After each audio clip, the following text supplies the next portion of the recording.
Wilhelmina Cresswell, at 70, after 39 years as a registered nurse at Mount Holly Memorial and 41 years as Charles Cresswell's wife, had believed that family meant the people who stood beside the bed when the breathing got hard. She was wrong. 8 months after Charlie's funeral, her stepdaughter Lacey had finished what the pneumonia started. She had filed a will challenge in Burlington County probate court 3 weeks after the burial, claimed undue influence with a lawyer Mina had never met, and walked out of the courthouse with the family home, the savings account, and the keys to the only life Mina had ever known. The probate court left Mina with one rented room above the post office, a nurse's pension that paid the rent, and a single deed, the boarded-up Cresswell's Apothecary on High Street, condemned by the borough since 1981. "It's a brick eyesore, Mina," Lacey said. "Don't get nostalgic." But what Lacey had never understood about her quiet father was that Charles Cresswell had spent 40 years compounding remedies in that boarded apothecary on weekends, pulling drawers in a prescription cabinet no one alive remembered, and writing in a careful pharmacist's hand a record of the family his daughter thought she had outsmarted. The leather had a story. The drawers had a story. And Charlie had hidden everything in the one place a real estate agent would never think to open, because no woman like Lacey ever bends to read the underside of a mortar. If you've ever been quietly robbed by a stepchild who waited for the funeral to be over, if you've watched the law become a weapon in the wrong hands, if you've stood with a single tarnished brass key in your palm and wondered whether the door was even worth opening, this story is for you. Subscribe now. Because what Wilhelmina Cresswell found behind the back wall of that prescription cabinet will make you believe that a quiet pharmacist sees more than the talker ever knows, and a nurse remembers every dose. Welcome to the last chapter. The first 8 months after Charlie's funeral had moved through Mina's life the way certain illnesses moved through a long hospital corridor. Quiet, patient, taking everything they intended to take. She had stood at the graveside in November in her dove gray wool coat with the wind pulling at the hem, and Lacey had stood 3 steps to her right with a man Mina did not know, a man with a leather portfolio under his arm, and the particular still posture of a lawyer waiting for a service to end. Mina had noticed him because nurses notice everything. She had not yet understood what she was noticing. 3 weeks after the burial, the envelope arrived at the house on Pine Street, the only house Mina had ever called her own. She had read the petition once at the kitchen table with her reading glasses pushed up her nose, and then she had read it a second time because the first time her hands had been trembling too much to follow the language.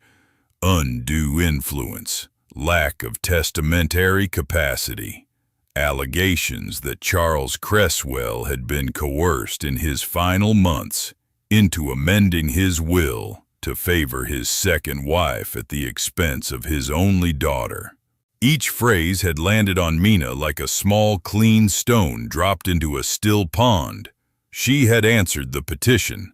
She had hired the only attorney in Mount Holly she could afford, a tired man named Pell, who took her retainer with apologetic eyes and warned her very gently that probate cases in Burlington County had a way of going to the side with the deeper pockets. Lacey's pockets, by then, were funded by a Cherry Hill firm that specialized in historic property flips and had a particular interest, Pell admitted, in the south side of High Street. Mina had not understood that part either. She had filed it away in the same careful place she filed everything she did not yet have time to feel. The savings account had been frozen on a Wednesday. The house had been ordered vacated on a Friday 8 weeks later. Mina had packed 41 years of marriage into the worn medium brown leather suitcase Charlie had given her on their 10th anniversary. the one with the brass clasps that still snapped shut with a sound she could feel under her ribs. She had taken her white blouses and her navy trousers and her low burgundy loafers and the silver hair clip Charlie had bought her in Cape May the summer they had stopped pretending the marriage had ever needed pretending. She had left behind, by court order, the wedding china, the linen tablecloths, the photographs in the upstairs hall, the rocking chair on the porch where Charlie had read his pharmacy journals on Sunday mornings. Lacey had supervised the inventory in person, in her black blazer and her chunky gold watch, with a clipboard and the polite distance of someone overseeing a foreclosure. "I'm not your enemy, Mina," she had said at the front door, in the voice she used for sellers who had not yet signed. "I'm just protecting my father's wishes." "Your father's wishes," Mina had said, and that had been all. The rented room above the post office on Mill Street had a single window facing the alley, a hot plate, a narrow iron bed, and the kind of cold floor an old nurse felt in her knees at 4 in the morning.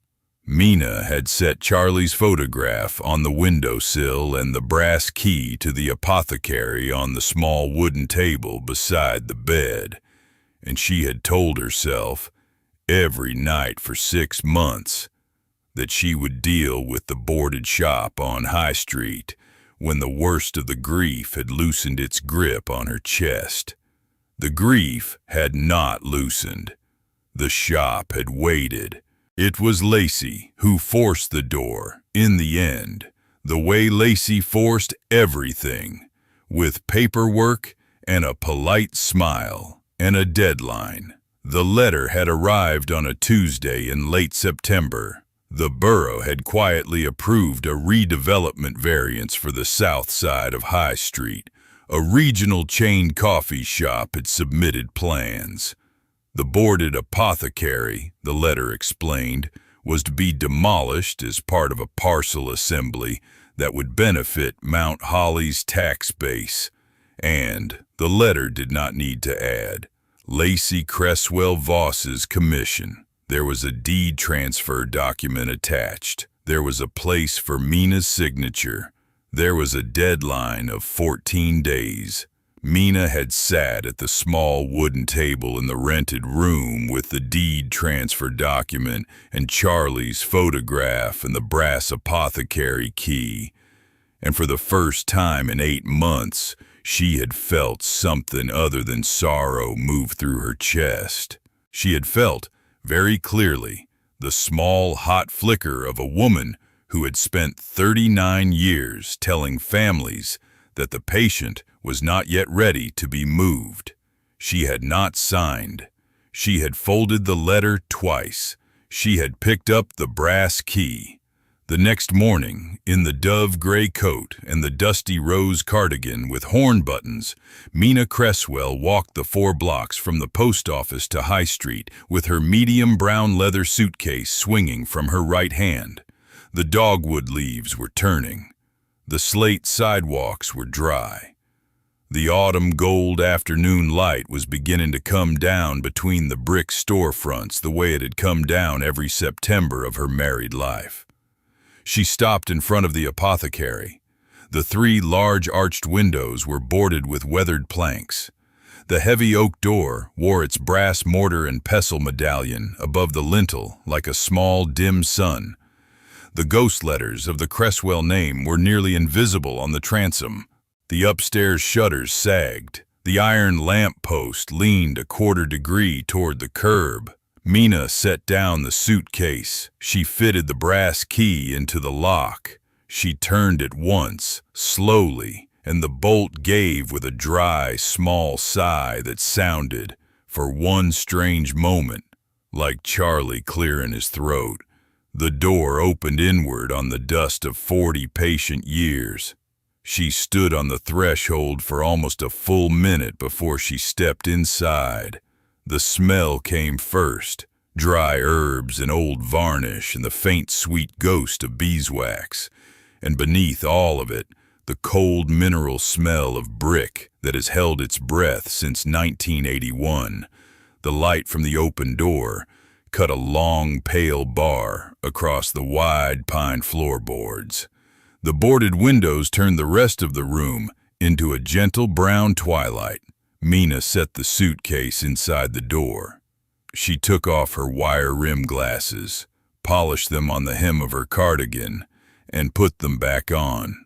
The shop was exactly as Charlie had left it on the Wednesday in late February when she had driven him to the hospital. His compounding bench stood along the back wall under the prescription cabinet, the marble mortar in the center, the small brass scale on the right, the row of amber tincture bottles on the left.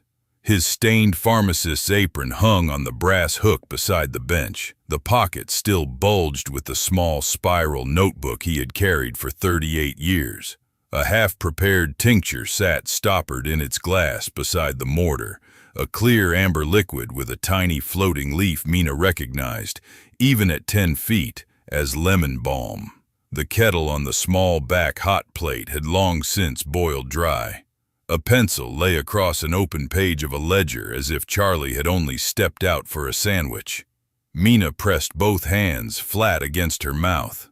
She walked very carefully, the way nurses learn to walk in rooms where families are saying goodbye, and she lowered herself into the old wooden swivel chair in front of the compounding bench.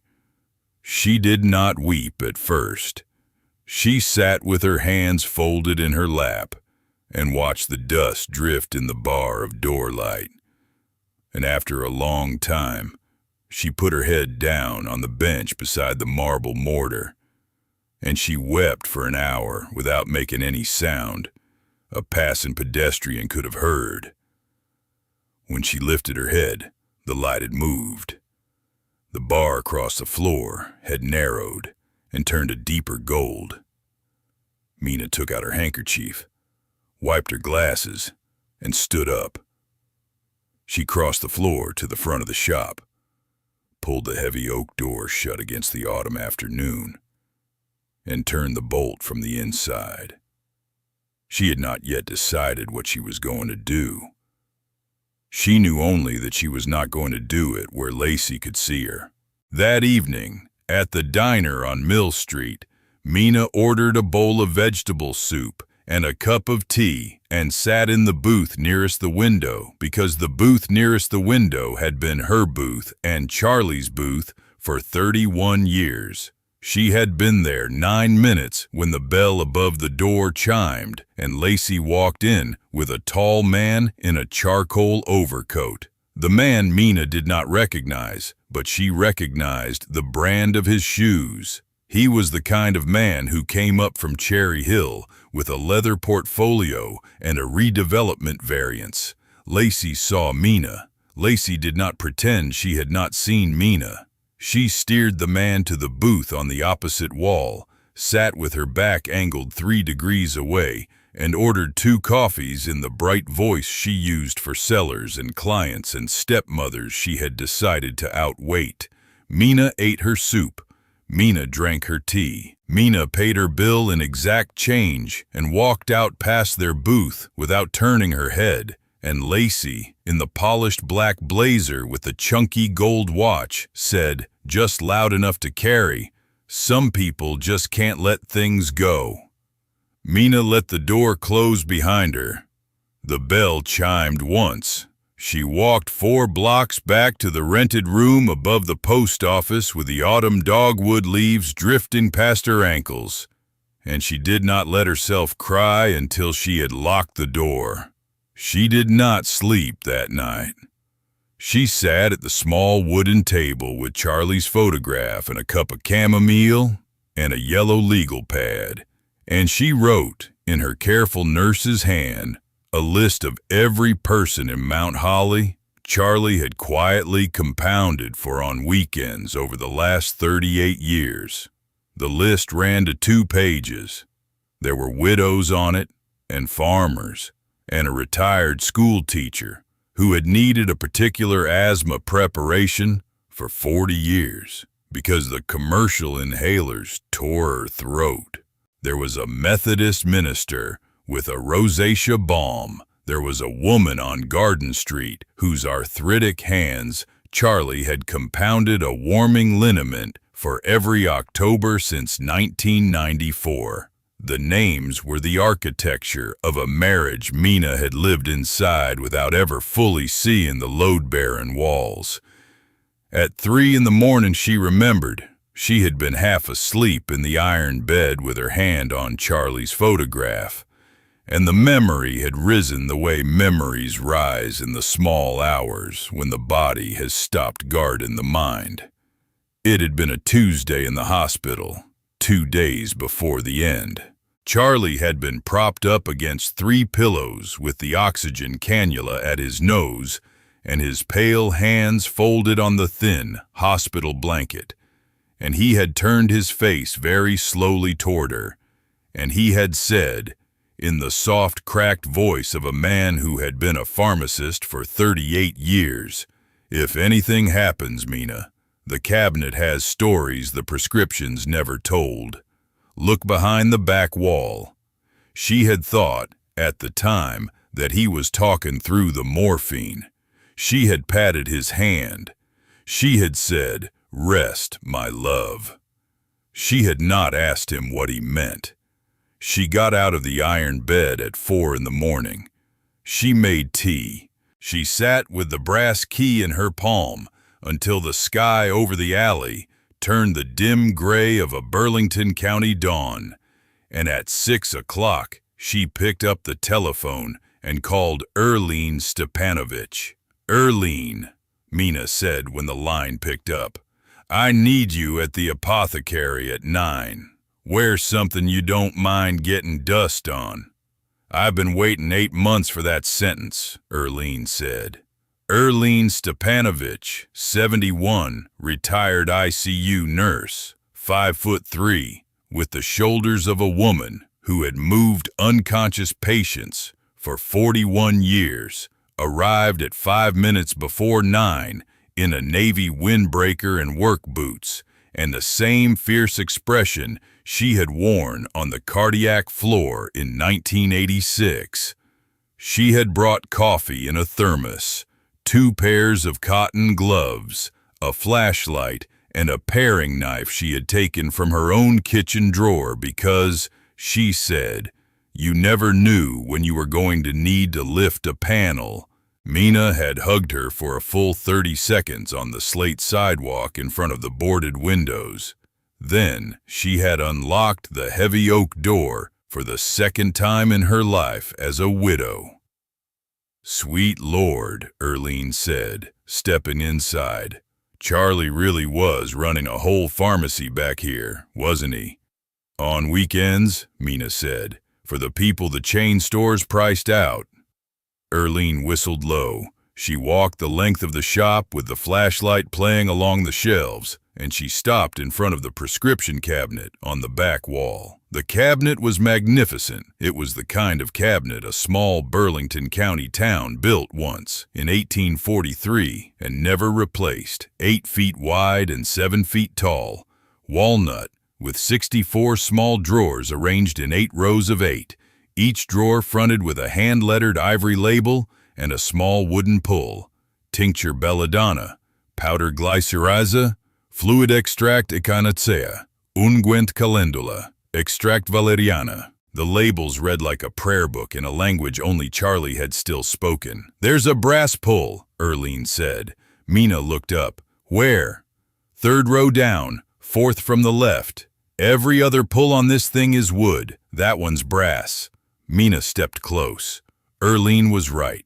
63 wooden pulls, dark with 40 years of fingertip oil, and 1 small brass pull, catching the bar of door light like a coin at the bottom of a well. Mina put her hand against the cabinet and ran her palm slowly along the back edge of the drawer rows. She felt the cabinet's spine. She felt the joinery. And then, 3/4 of the way down the right side, behind the row that held pulv, ipecac and tinct, arnica, she felt the hairline seam of a panel, that had been carefully fitted by a man who had wanted the panel found and had wanted it found only by someone who had been told where to look. "Erlene," Mina said, "bring the paring knife." Erlene brought the paring knife. The panel came loose with a soft, small click that sounded, for a moment, like the last latch of a hospital bed rail at the end of a shift. Behind the panel, in a shallow recess lined with old felt, lay a leather-bound book the size of a family Bible. The leather was the color of a chestnut horse. A small paper tag was tied to the spine with brown twine, and on the tag, in the careful pharmacist's hand, Mina had read across 41 years of grocery lists and Christmas cards, were written 9 words. "If Lacey comes for the shop, follow the brass-handled drawer. The mortar grinds the truth slow. C." Erlene sat down on the edge of the compounding bench. "Mina," she said, "Charlie left you a map." Mina did not answer. She held the leather book against her chest, the way a nurse holds a newborn before handing him to his mother, and she stood very still in the bar of doorlight. And after a long moment she said, in the voice she had used for 40 years to tell families the truth without breaking them, "He left me a way home."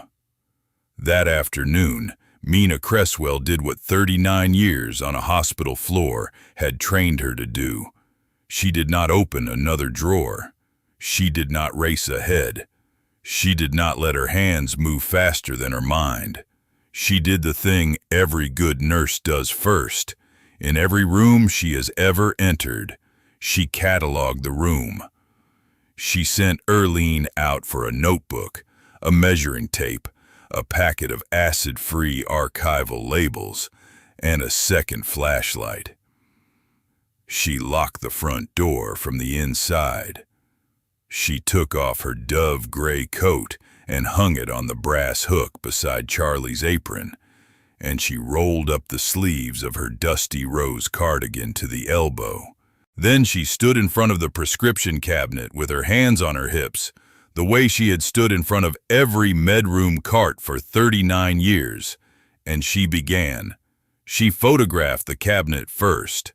Front view, 3/4 view, each row of drawers in sequence, left to right, top to bottom. She took close-up photographs of every Latin label, with the camera flash off because the labels were 1843 ink and would not survive bright light if she did this carelessly.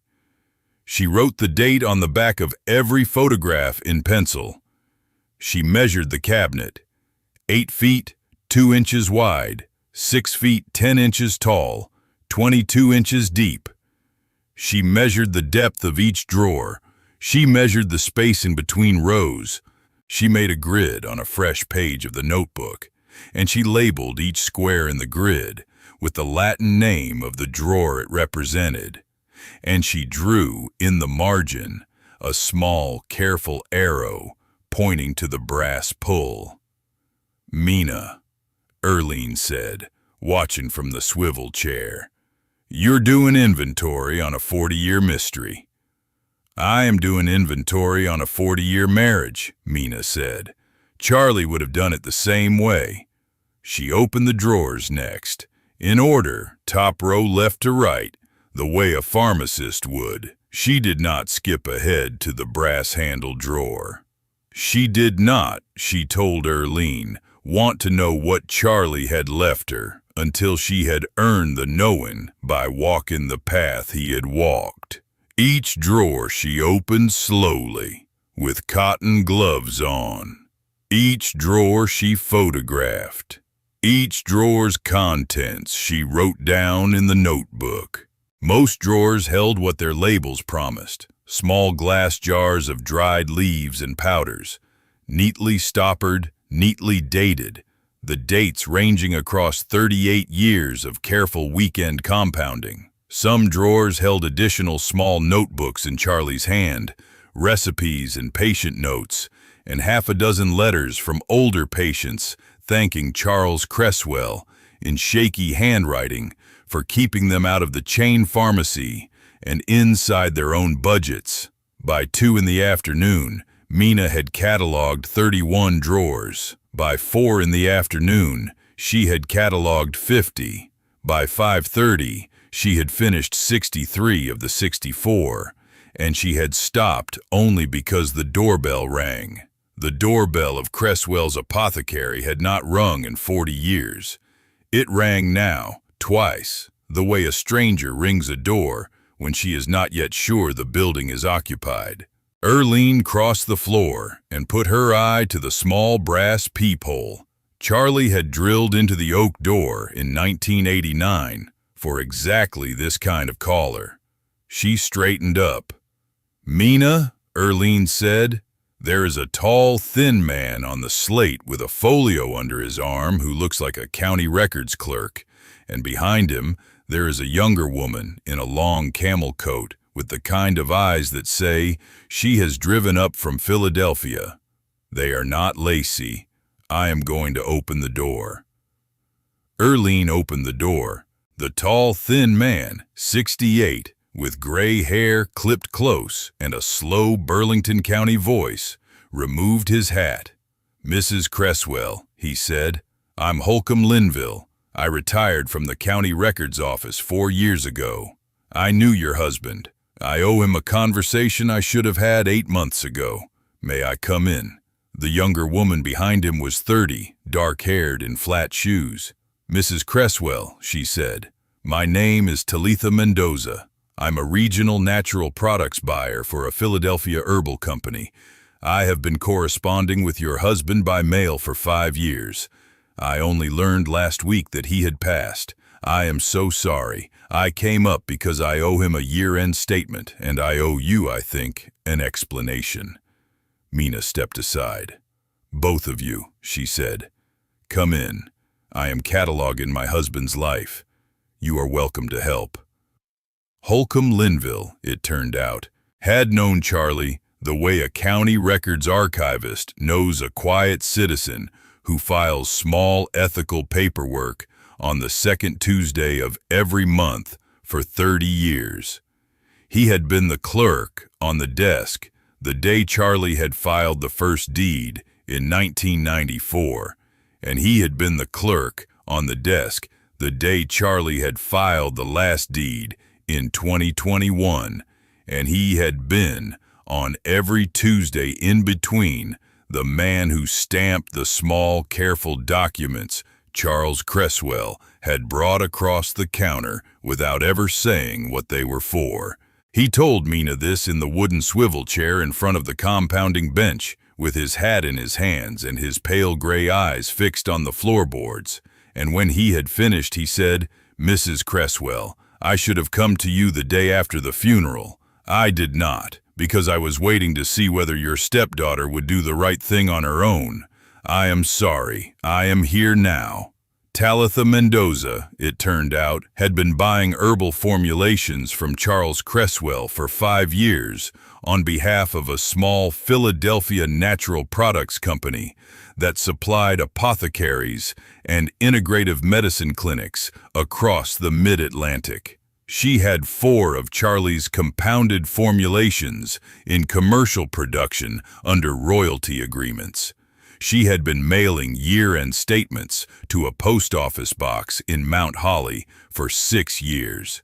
She had mailed the most recent statement in February. It had not been answered. She had assumed, she said, that Charlie was busy. She had only learned through a trade newsletter 2 weeks ago that he had died. "How much?" Erlene said, in the voice of a retired ICU nurse who had stopped being polite about money in 1998. Talitha looked at Erlene. $48,000 a year, she said, for 6 years, untouched in a trust account. Erlene sat down on the edge of the compounding bench again. Holcomb Linville did not sit down because he was already sitting. Mina stood very still with her hand on the marble mortar, and she looked at the brass-handled drawer in the 3rd row of the prescription cabinet, and she did not move for almost a full minute. Then, on the slate sidewalk outside, a car door closed. It was the sound of an expensive car door. the soft, heavy thunk of a German sedan, unmistakable on the slate of High Street. Erlene crossed to the peephole faster than a woman of 71 ought to have moved. She put her eye to the brass. She straightened up. "Mina," Erlene said. "Lacey just got out of her BMW." The four of them did not speak. Mina set down the cotton gloves. She walked very quietly to the front of the shop, past the boarded arched windows, past the iron umbrella stand by the door, and she laid her palm flat against the heavy oak. Holcomb Linville stepped to the brass switch on the wall and turned off the small overhead bulb Erlene had clicked on at noon. The shop went brown and gold and quiet. Outside on the slate, Lacey's heels approached the door. The bell above the door did not ring, because there was no bell on the outside. Lacey's hand tested the doorknob. The doorknob did not turn. "Mother Mina," Lacey called, in the bright voice she used for sellers and clients and stepmothers. "I saw the suitcase yesterday. I know you're in there. Open the door, please. We need to talk about the deadline." No one inside the apothecary breathed. "Mother Mina," Lacey said again, sharper. "The variance hearing is Thursday. If you don't sign by Wednesday at 5, the borough is going to push the demolition through anyway, and you'll get nothing for the parcel. I'm trying to help you, please." The four of them stood inside the brown-gold quiet of the shop for almost a full minute. Then Lacey's heels turned on the slate. The BMW's door opened, closed, the engine started, and the sound moved away down High Street toward the Cherry Hill Road. Erlene exhaled. Holcomb exhaled. Talitha, who had only been in the room for 40 minutes, exhaled the longest of all. "I think," Mina said, in the voice she had used for 40 years to tell families the next step, "we should lock the front door from the inside." Erlene locked the front door from the inside. Mina turned to face the prescription cabinet. The brass pull in the third row caught what was left of the door light and held it like a small, steady coin. She did not move toward the cabinet immediately. She stood at the front of the shop with her hands folded in front of her cardigan, and she looked at the cabinet the way a nurse looks at a patient she has been told is finally ready to wake up. There was, she discovered, a particular kind of fear that arrived only when the worst part was over. It was the fear of finding out what had been waiting for you all along. "Mina," Erlene said gently, "you don't have to open it now." "I know," Mina said. "You can sit. I'll make tea on the back hot plate if it still works." "It works," Mina said. "Charlie tested it every Sunday. Make the tea." Erlene made tea. Holcomb stood by the front door with his folio under his arm and his eyes on the slate sidewalk. Talitha sat in the swivel chair with her camel coat folded across her lap and her dark hair pulled back, and she did not speak, because she was a woman who had learned, in 5 years of correspondence with Charles Cresswell, that some silences were the actual conversation. The kettle hissed. The shop smelled of dust and dried lavender, and the faint, sweet ghost of beeswax. Outside the boarded windows, the late afternoon light went deeper gold. Mina drank her tea. She set the cup down.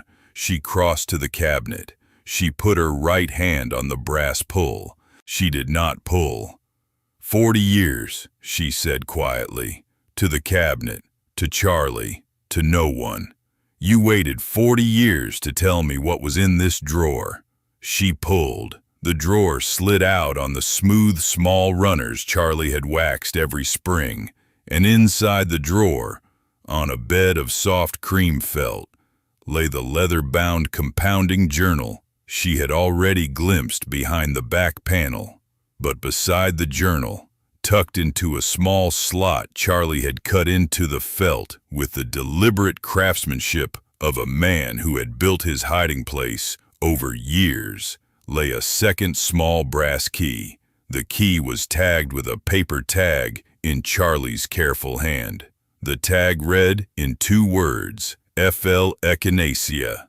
Mina lifted the journal out first. She set it on the compounding bench beside the marble mortar. She opened it to the first page. Charlie's handwriting filled the page in small, careful lines, dated November 14th, 1985. Patient name, formulation, dose, outcome. Charlie had been keeping a complete 40-year record of every weekend compounding he had ever done. Mina turned a page. Another patient, another formulation, another careful note in the neat pharmacist's hand of an older Mount Holly resident who could not have afforded the chain pharmacy markup on a maintenance prescription. She turned another page, another. She began to weep again, very quietly, without setting the book down. "It's a record," Holcomb Linville said softly from the door, "of a town's health. Across 40 years, he kept it." "He kept it," Mina said. She set the journal down.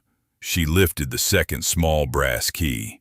The Fulci Echinacea drawer was 2 rows down and 3 columns to the left. Mina fitted the small brass key into the small brass lock she had not noticed before, because the lock had been recessed into the drawer pull at an angle a real estate agent would never bend to see. She turned the key. The drawer slid out. Mina lifted the drawer all the way out of the cabinet, set it on the bench, and looked into the empty slot where the drawer had been. The slot was deeper than it should have been. The slot had been cut, by careful hand, all the way through the back of the cabinet into a hidden compartment in the wall behind. Inside the compartment, neatly stacked, lay a thick bundle of papers tied with brown twine. Mina lifted the bundle out. She untied the twine. She laid the papers on the compounding bench in a fan, the way she had laid out chart pages on a med-room counter for 40 years. The papers were deeds. There were 3 of them, original, county stamped, signed and notarized. The first deed was for the Apothecary parcel on High Street, dated 1972 in Charlie's name, the deed Mina had inherited 8 months earlier and considered worthless. The second deed was for the storefront immediately to the south of the Apothecary, the one that had been a vacant tailor's shop since 1996, that Mina had walked past twice a week for 20 years without ever wondering who owned it. The deed was dated 1994. The grantee was Charles M. Cresswell, in trust. The third deed was for the storefront immediately to the north of the Apothecary, the one that had been an empty insurance office since 2003. The deed was dated 2002. The grantee was Charles M. Cresswell, in trust. Holcomb Linville stepped forward. He set his folio on the bench. He looked at the deeds. He looked at Mina. He said, very quietly, "Mrs. Cresswell, your husband owned the entire south half of this block." "He bought them," Mina said. "He bought them with money from his mother's estate," Holcomb said. "I know, because I stamped the trust paperwork in 1994 and again in 2002. He told me, both times, that he was holding the parcels for a future he could not yet see. He never told me why. He told me only that the inheritance was his to use, and he did not want it noted in the family ledger." "Lacey was told," Mina said slowly, "that her grandmother's estate was spent on Charlie's mother's medical bills." "Lacey was told a lie," Holcomb said. "Charlie corrected the lie on paper for 20 years.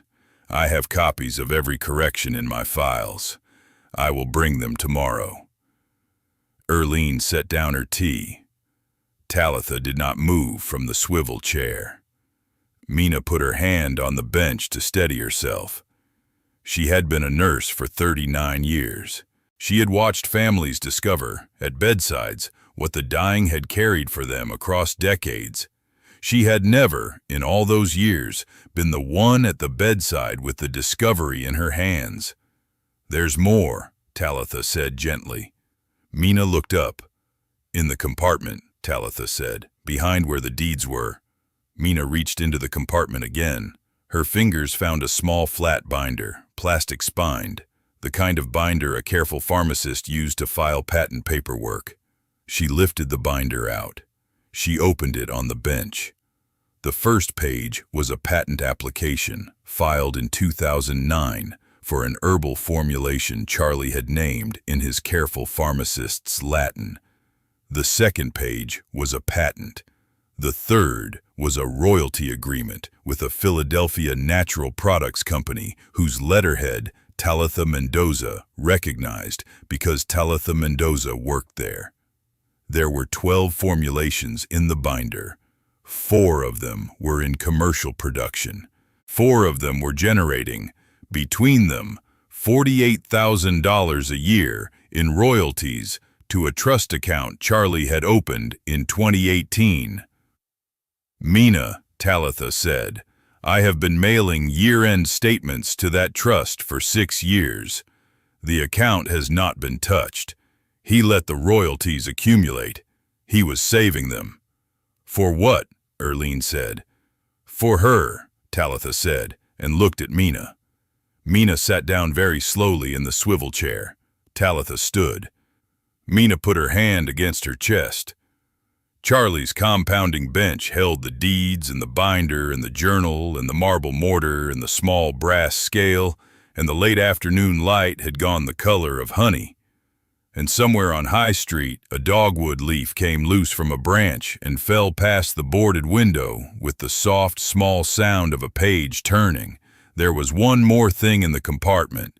Mina reached in a third time. Her fingers found an envelope, sealed, with 2 words in Charlie's careful hand on the front. "For Mina."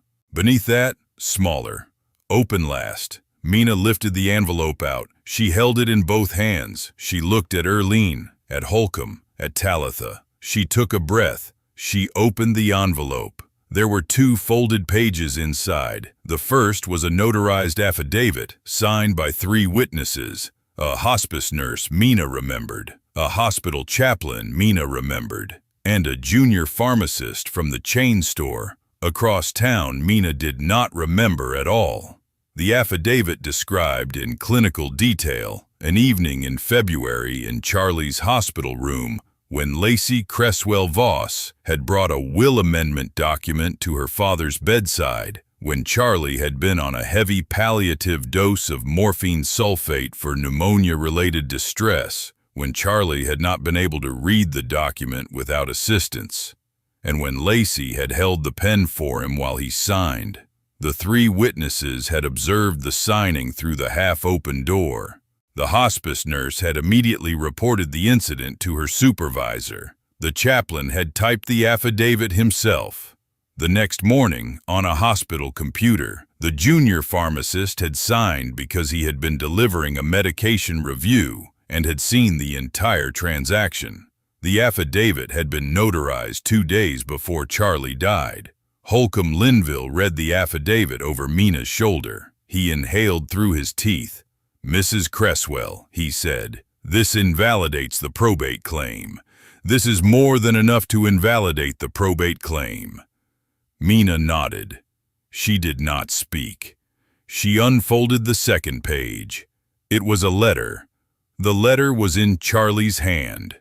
Mina read it once, silently. Then she read it again, aloud, because Erlene and Holcomb and Talitha had not moved from where they stood, and because the letter was not only for her, even though every word of it was for her. "Mina, if you're reading this, my daughter has come for what was never hers. I never wanted to make you fight her, but I knew, the day she stopped calling me Dad and started calling me Charles, that this day would come. I left you the Apothecary because no woman like Lacey ever bends to read the back of a cabinet. I love you in every direction. The drawers are yours. The royalties are yours. The truth is yours. Walk out into the high street sun with your suitcase, my love. Charlie. Erlene was weeping. Erlene Stepanovich, who had not wept on a hospital floor since 1992, had her face in her hands, and she was weeping the way an old ICU nurse weeps when she has finally been allowed to. Holcomb Linville was not weeping, but his shoulders had come down by 2 inches, and his hat was in his hands, and his pale gray eyes were bright. Talitha Mendoza was holding the year-end statement she had brought up from Philadelphia in her right hand, and her left hand was pressed flat against the front of her camel coat, over her heart. "Mina," Talitha said softly, "you have a small fortune in herbal royalties, and I have never been so glad to deliver a year-end statement." Mina set the letter down on the compounding bench, between the marble mortar and the half-prepared lemon balm tincture Charlie had stoppered the day he was hospitalized. She put one hand on the letter and one hand on the mortar. She closed her eyes. "All right, Charlie," she said quietly. "All right." She sat for a long time without speaking. Outside the boarded windows, the autumn gold light slid 1 more inch toward the curb. The kettle on the back hot plate had cooled. After a while, Holcomb walked the deeds and the binder to the small archival sleeves he had brought in his folio and slid each document into its own clear pocket. Talitha took a small leather notebook out of her coat pocket and began very quietly to write down the formulation numbers and the royalty figures and the patent dates, because she had been raised by a grandmother who had taught her that the only way to honor a careful man was to keep being careful in his absence. Mina did not move. She let the truth settle through her the way a slow medication settles through a body. By inches, by degrees, by quiet small waves. She did not need to count. She thought of Charlie at the kitchen table on Pine Street on a Saturday morning in 1994, drinking black coffee, reading the legal pages of the Burlington County paper with a pencil in his hand. She thought of him at the same table in 2002, in 2009, in 2018, on 100 Saturday mornings she had walked past on her way to the hospital floor without ever asking him what he was reading. "He never wanted me to have to fight her," Mina said finally. "He wanted me to have already won by the time I knew I was in the fight." "That is exactly," Holcomb said softly, "what he did." The next morning was a Thursday. Holcomb Linville arrived at the Apothecary at 8:15 in a clean gray suit with a leather portfolio under his arm and the same Burlington County calm that had stamped paperwork for Charles Cresswell across 30 years. He had brought certified copies of every trust filing Charlie had made. He had brought the affidavit from the prescription drawer in a clear archival sleeve. He had brought a list of 3 attorneys in Mount Holly who specialized in elder financial abuse and probate fraud, and the name at the top of the list was an attorney Mina did not know, but Holcomb had worked with for 20 years and trusted with the kind of trust that was only earned in small towns by small, slow correctness over decades. "Mrs. Cresswell," Holcomb said, "I am going to walk these documents to the county clerk this morning. I am going to file the trust deeds for the 2 adjacent storefronts under your name as the surviving spouse. I am going to deliver the affidavit to the probate court and the Department of State. And then I am going to come back here and have a cup of your husband's lavender tea if Erlene will make it." "Erlene will make it," Erlene said. Holcomb walked the documents. The trust deeds were filed within 72 hours because the Burlington County clerk had known Holcomb Linville since 1989 and because the documents were perfect. The affidavit was delivered to the probate court on the same Thursday afternoon. By the following Monday, the probate judge had ordered an emergency review of the Cresswell will amendment. By the Wednesday after that, the Department of State had opened an investigation into Lacey Cresswell Voss for elder financial abuse and procurement of a will under undue influence on a sedated patient. The variance hearing for the chain coffee shop was scheduled for Thursday. It did not happen on Thursday. It did not happen at all. The borough received, on Wednesday afternoon, a certified packet from Holcomb Linville containing the trust deeds for the two adjacent storefronts, a complete title chain demonstrating Charles Cresswell's ownership of the entire south half of the block, and a polite cover letter from the attorney at the top of Holcomb's list informing the borough that the parcel assembly the chain coffee shop had relied upon did not, in fact, exist. The chain coffee shop pulled out on the Friday. The regional vice president called Lacey's firm in Cherry Hill. The regional vice president was not warm. Lacey's firm fired Lacey on the Monday. The commercial real estate partner who had co-signed the redevelopment paperwork sued Lacey for breach of fiduciary duty on the Tuesday because the firm had spent 18 months and nearly $200,000 on a deal that had collapsed because Lacey had failed to verify that her own father was in fact the sole owner of the parcel she had assured everyone she controlled. The Department of State suspended Lacey's real estate license on the Wednesday pending the elder abuse investigation, which, given the affidavit and the 3 witness statements and the 2 days between the signing and Charlie's death, was not going to end in Lacey's favor. The state took the additional step on the Thursday of referring the matter to the Burlington County prosecutor for review under the elder abuse statute, which carried, among other consequences, a permanent bar on any future real estate licensure in the state of New Jersey. Lacey's husband Daniel, who had been mostly absent from the story because he had been mostly absent from the marriage for 3 years, filed for separation on the Friday. He had read the news of the license suspension on the regional real estate trade site over his morning coffee. He had set his coffee down. He had called his attorney. He had, in the way of men who have been waiting 3 years to find a defensible exit, written a letter to Lacey that afternoon and a check to his attorney by noon. The probate court, on the following Monday, vacated Lacey's will amendment claim and ordered the family home on Pine Street restored to Mina Cresswell as the surviving spouse, along with the savings account and the wedding china and the linen tablecloths and the rocking chair on the porch where Charlie had read his pharmacy journals on Sunday mornings. The court further ordered Lacey to pay Mina's legal costs from the original probate filing, a sum that, when combined with the lost commission, the Cherry Hill firm's countersuit, and the attorney's fees Daniel had now begun to charge against the marital estate, left Lacey, by the end of the second week, with neither a license, nor a job, nor a husband, nor a deed. Lacey moved out of the family home on a Saturday. Mina was not there. Erlene watched from across the street with her arms folded. Lacey's belongings filled 3 sedan loads. The chunky gold watch was on her wrist. The polished black blazer was on her shoulders. The expensive black ankle boots were on her feet. The bright voice she had used for sellers and clients and stepmothers was gone because there was no one to use it on.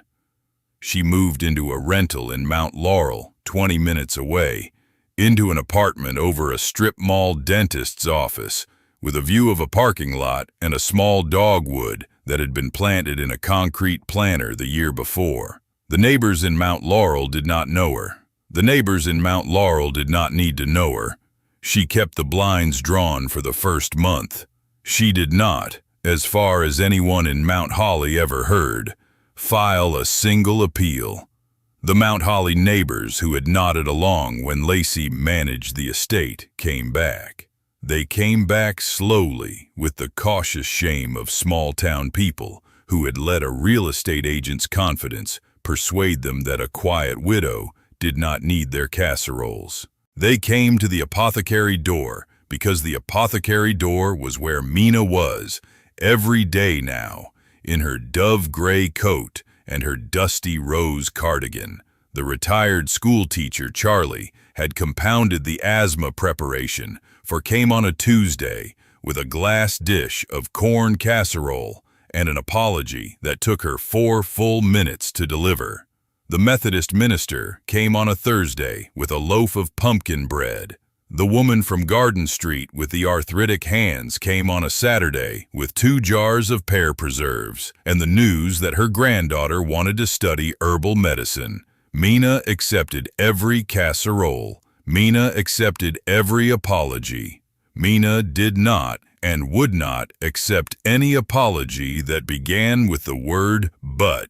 Erlene stood at her elbow on each occasion and made sure the word but did not survive the doorway. The casseroles went onto the small back hot plate. The pumpkin bread went into a tin. The pear preserves went onto a shelf that had not held a jar of anything since 1981.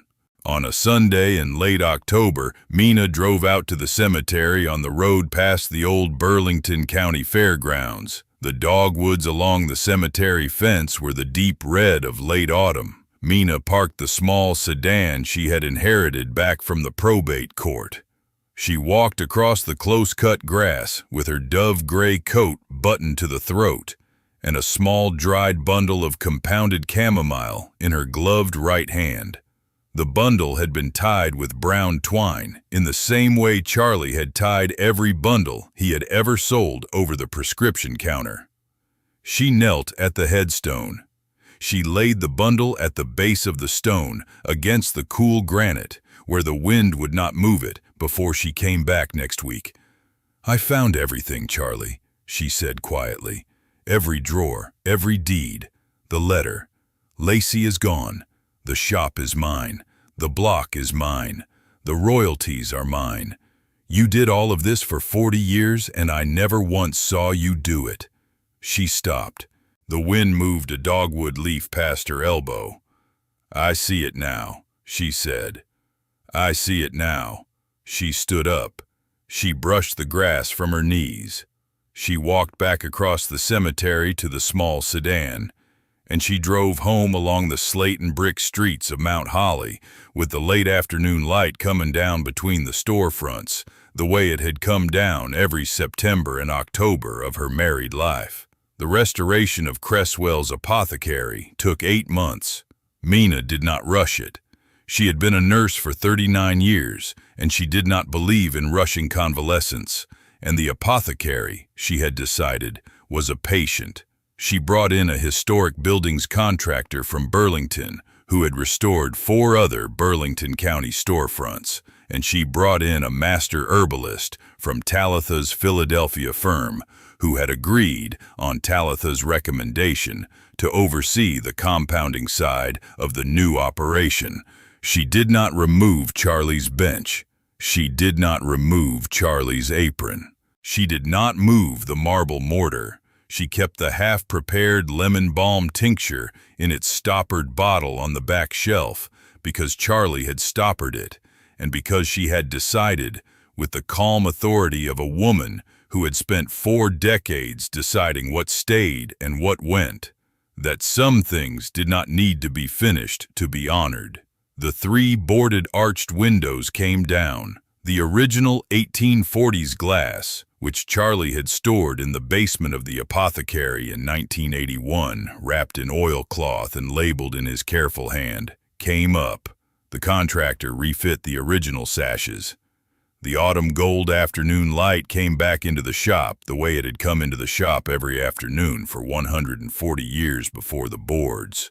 The sagging upstairs shutters were rehung straight. The brass mortar and pestle medallion above the door was polished by a small, careful man from the Historic Society who used a soft cloth and a paste he had mixed himself. The ghost letters of the Cresswell name on the transom were redone in the same 1843 typeface by a sign painter from Mount Holly who had been waiting 40 years for the chance.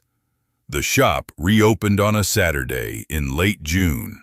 The sign on the door read, "Cresswell Apothecary Heritage Pharmacy and Herbal Garden." The two adjacent storefronts had been leased at fair rates to local artisans. A small midwifery practice on the south side, an herbalist's tea room on the north, and both had opened the same morning, with bunting on their windows and small bowls of wildflowers on their counters.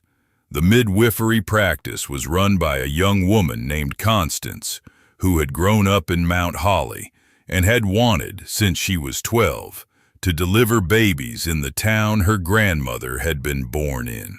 The tea room was run by two sisters from Medford who served lavender shortbread and chamomile lemonade and a pumpkin spice tea that by the second weekend had a line out the door. Mina founded the Charles Cresswell Apothecary Apprenticeship in the first week. The apprenticeship was a paid program. It trained young pharmacy and herbal medicine students under the master herbalist from Talitha's firm. The first cohort had 5 apprentices, a young man from Trenton, 2 young women from Camden, a third young woman from a farming family outside Vincenttown, and a quiet, bookish 22-year-old from Mount Holly itself, who had grown up 2 streets from the apothecary and had walked past its boarded windows for every year of his life.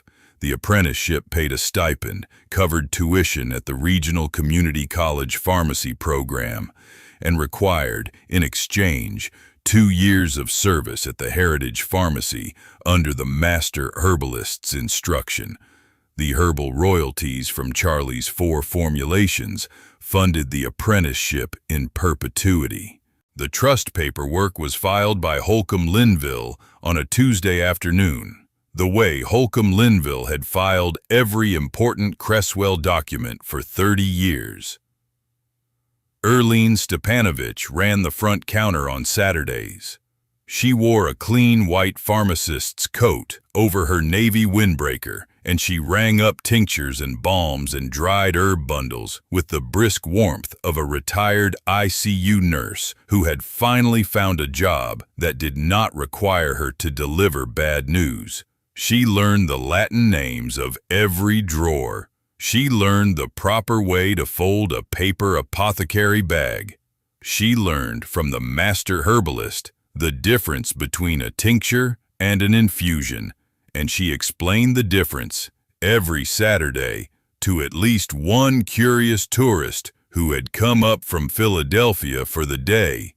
She kept a small notebook under the counter in which she wrote down the name of every customer who came back a second time, and by the end of the first year, the notebook had 311 names.